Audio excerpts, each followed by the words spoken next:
Welcome to HiveState Bakugan. Today we're going to be talking about a little finicky part of BakuCores and what I think you should do to fix it.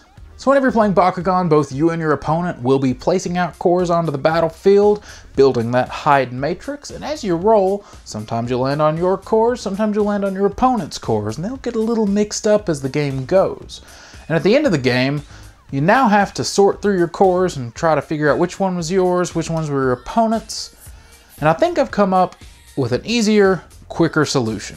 Well, marking your cores has been suggested whenever you play Bakugan, and today I'm going to give you 3 ways that I think you should mark your cores to keep them easy to identify and damage-free. So the first method only requires 2 things, a hole punch and a post-it note. This may be the altogether easiest and safest method of the 3 that I'm going to talk about today.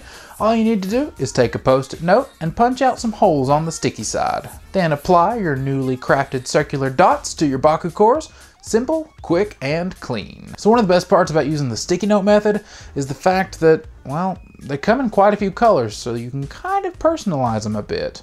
And if you're good enough with a small pen, you can even draw on it before you cut it out to make them even more your own. So the second method is both my favorite and the most difficult. Also, it uses some tools that would be easy to hurt yourself, so definitely be careful on this one. However, the tools you'll need for the job are, you'll need 1 BakuCore, tracing paper, a pencil, a roll of washi tape that you like. I'm going to use this black rose one for example. I don't know, I like it. You'll also need an X-Acto knife, a cutting board, and some paper that's a bit on the thicker side. Oh, and some tape.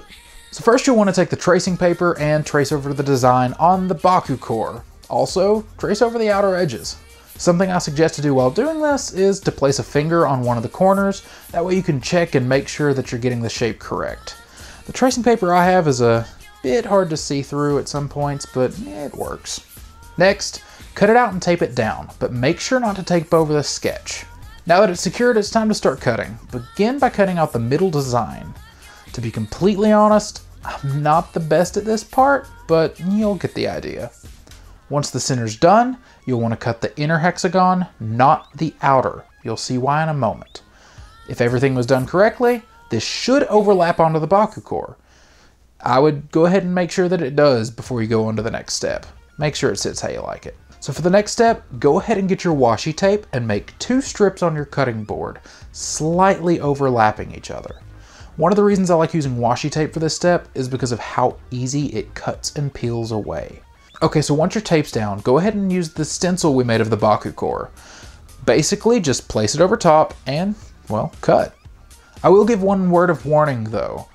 Make sure to cut with the tape. If you cut against it where it overlaps, you will kind of, well, drag the tape. You don't want this. So once you've cut it, you won't really be able to tell anything's done until this satisfying peel.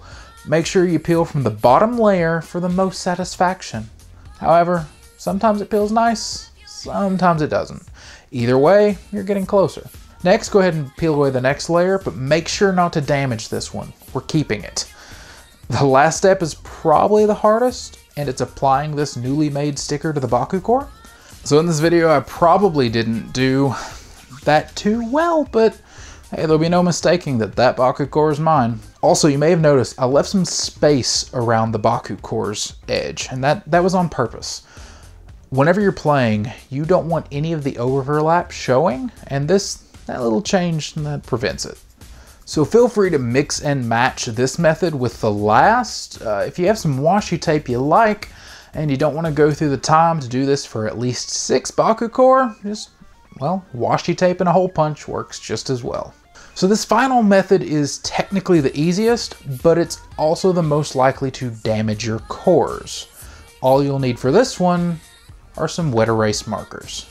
Now you'll want to make sure to use wet erase over dry erase to make sure that they don't wipe off during play.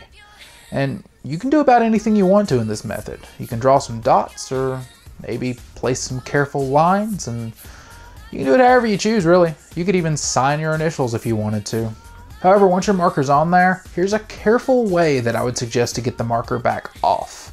It doesn't take much, but here's what you'll need. Take a little thing of water, a Q-tip, and a paper towel. So you'll want to use the Q-tip over the paper towel just so you have a bit more control of what you're doing. If the ink gets along the edges of the core, it will stain the edges, and that's not a good thing. Wet and dab off one side of the Q-tip to begin. Carefully wipe off the core in an inward motion, doing your best to stay away from the edges. Once the wet side has done its job, flip to the dry side and repeat the process.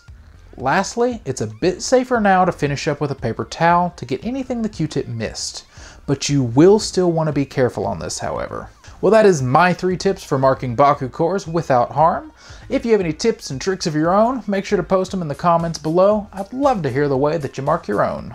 So as always, if you want even more Bakugan content multiple times a week, make sure and subscribe. If you ring the bell, it'll tell you when I post something. But as usual, you'll see me when you see me.